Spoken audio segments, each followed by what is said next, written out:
So in July of 1992, the chick that I was supposed to split an apartment with bailed on me, and I found myself like on the verge of being homeless. I didn't have a roommate, I didn't have a place to live, and I had 2 weeks to figure it out. So I went looking for a studio apartment, which was about all I could afford because I was about to start my last semester at U of A. And there was this crappy apartment complex out on Fort Lowell and Dodge area, something, which I affectionately called Tierra Shithole. Because it was a shithole. It actually has a different name, but just in case anyone here lives there, I'm not going to say the real name. So I went and I looked at this total piece of crap studio apartment that like smelled like cat pee and musty cigarettes and had this, butterscotch colored shag carpet and the sink wasn't even on the wall.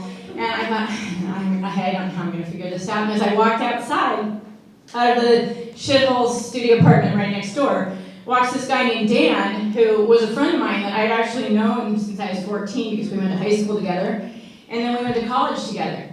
And Dan had actually graduated in May and moved back to Phoenix, where his family was, and so I was like totally surprised when he walked out of the door next to me as I'm leaving this shithole apartment.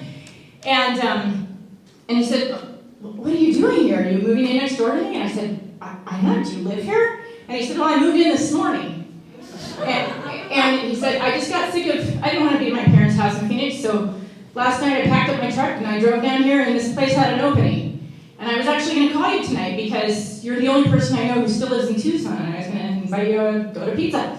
And so I said, "Well, great, let's go to pizza." And I said, "That's too bad. I wish you'd call and let me know because I need a roommate and a place to live, and we could have split an apartment instead of each living in a shithole." And he said, "Well, I'm just renting week to week until August until I can find a better place and get my old job back." And so we quickly figured out that this could actually work. So we decided that we would talk to the apartment manager and figure out a way to get out of his lease or something like that. But there were 2 phone calls that I needed to make.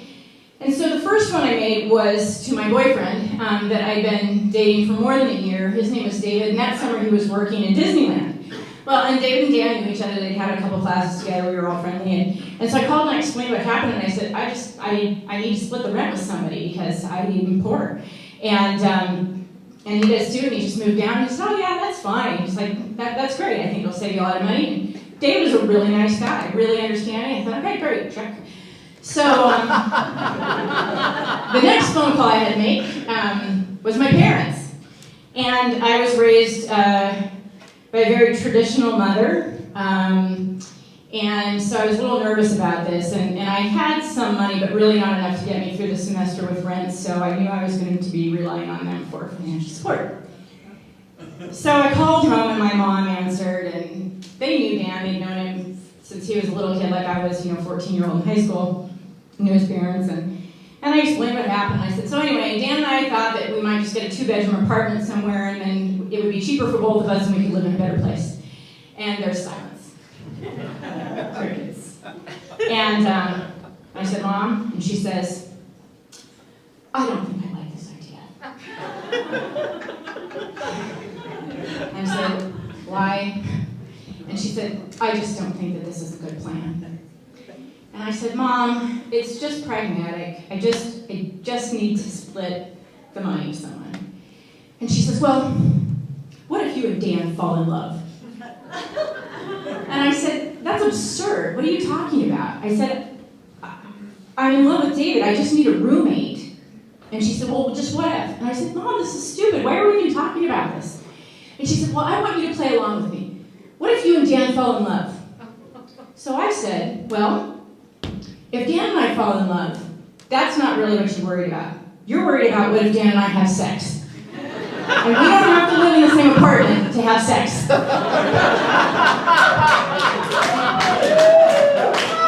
And I said, David's fine with this, and I've been dating him for more than a year, and I haven't had sex because I was going to be a virgin when I got married. And so, he doesn't seem to have a problem with it. She's still, I could even picture her face, pursed lips.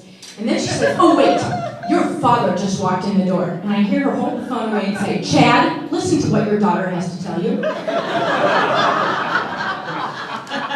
My dad gets on the phone, and I go through the story again and tell him, and he says, love to have seen my mom's face. He says, oh, that's great. He said, that'll be a lot cheaper. Dan's a great guy. You'll probably be safer living with a dude. And because it was a traditional family, my dad's word was what we were going to go with. So the next month, Dan and I split an apartment up in Orange Grove and La Jolla, and that was great. And it turned out I got to actually really know this guy really well. I mean, we'd known each other pretty well through college. We'd seen each other a few times, and hardly at all in high school because he was a real introverted, kind of quiet kid.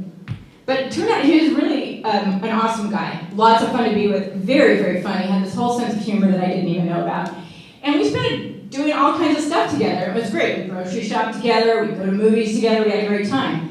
My boyfriend, David, lived down on campus where he was the director of a residence hall. And so that was August that Dan and I get this apartment. And then in October, David and I got engaged. And we set the wedding date way off. We weren't in any hurry to do anything. He was in graduate school. I had to finish up my bachelor's. And then in November, a month later, I came home from school one day, and Dan was at work. He wasn't going to be home until after midnight. And there was a letter on the table from Dan that essentially said, so I'm in love with you. And David's a really nice guy, and this isn't really about him, and I'm sorry for him, but I'm fairly certain that you and I are going to wind up together, like, ultimately. And basically it'll be easier if everybody just, gets the picture now. And we can get on with things. I'm paraphrasing. And I was pissed. Because, here's this guy who's become my best friend, and I got to split the rent. I'm in this lease with him that I can't get out of for another 9 months or whatever. I thought, oh, shit. Now, this is going to be awkward. And so I stayed up until he got home from work. And he came in, and I let him have it. And I said, what the hell is the matter with you? Why did you even bring this up? I mean, yeah, that's really nice. Thanks for the compliment, but this is going to be so weird now. I don't know if am I supposed to tell David or nothing? I don't know. So anyway, I felt just very frustrated by the whole thing, but I was stuck in this lease, and he was my good friend, so you do what you do. And I went ahead and finished up my bachelor's degree, and David continued on in graduate school. So spring forward to spring semester, we're now in January of '93, and I've just finished my bachelor's degree. But I was still taking classes because I decided late to go to med school and had some pre-med classes. In addition to that, I really liked humanities classes, and there was this professor who was really, really charismatic. People will know, I think, when I say her name. It's Donna Swain. Yes. Yes. So anyway, what had happened is I decided to take a humanities class with her, and Dan was interested in the same class, and we could carpool, and so he registered for it too. Oh, Tony, 2 minutes. It's not going to happen. I'm pretty sure they put me at the end because I just keep going. So Dan registers for this class too, and registers for an independent study with Dr. Swain because he's writing all this poetry. This poetry was love poems, and it was all about me, and I had the computer in our apartment. His room was on that side, mine was on that side. So when I was at school, he would come and he would type out his poems on my computer and then leave the desktop open so that I could see them when I got home. And they were so sweet, and they were really lovely. I mean, this guy could really write, and I had no idea. I'd known him for 8 years, 9 years. I had no idea he was so talented. And so, there's a part of me that's like, oh my gosh, this is so sweet. What do I do? Anyway, every year into the springtime, Dr. Swain has a party for all of her students. And Dan and I decided to go to this party, and there were like 200 people there. And at some point that evening, she pulled me aside into kind of a private setting, and she said, so Tracey, tell me what's going on. I haven't had a chance to talk to you just one-on-one in a while. And I said, oh, I'm doing these pre-med classes, and I'm getting married. And she said, oh, you're getting married. Who are you marrying? And I said, I'm marrying this really terrific guy named David. I don't think you've met him. He's a graduate student in engineering. And she said, wait, did you say his name was David? And I said, yes. And she reached out, looked me dead in the eyes and grabbed my wrist and said, Tracey, why are you marrying this young man when you are clearly in love with another? And I was pissed.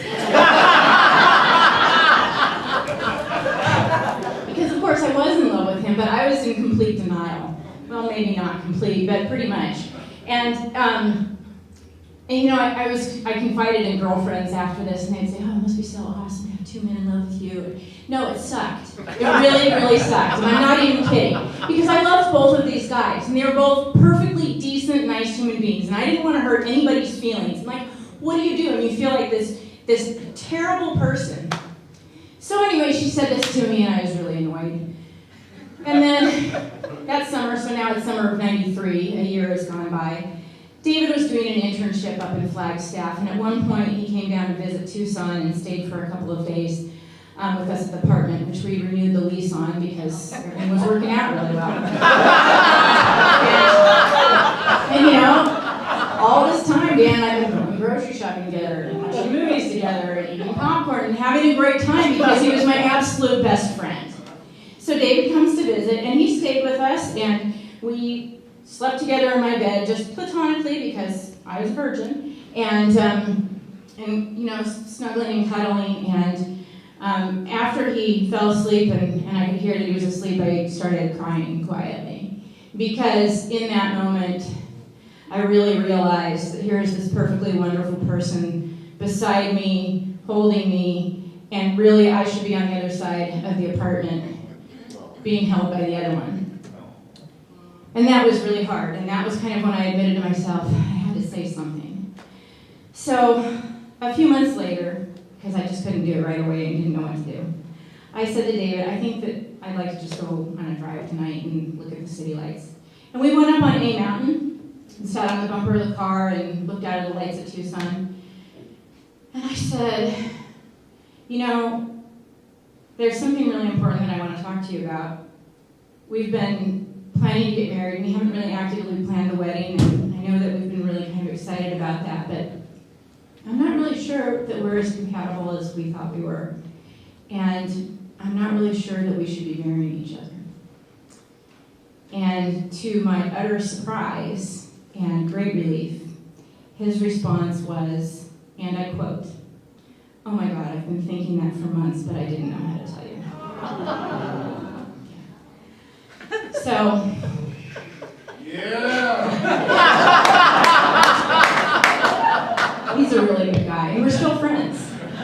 So, all right, Dan, come on up.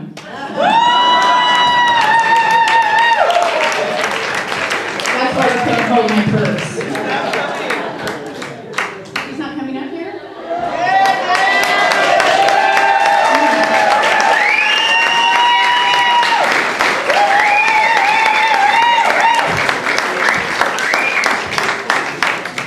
So this is Dan,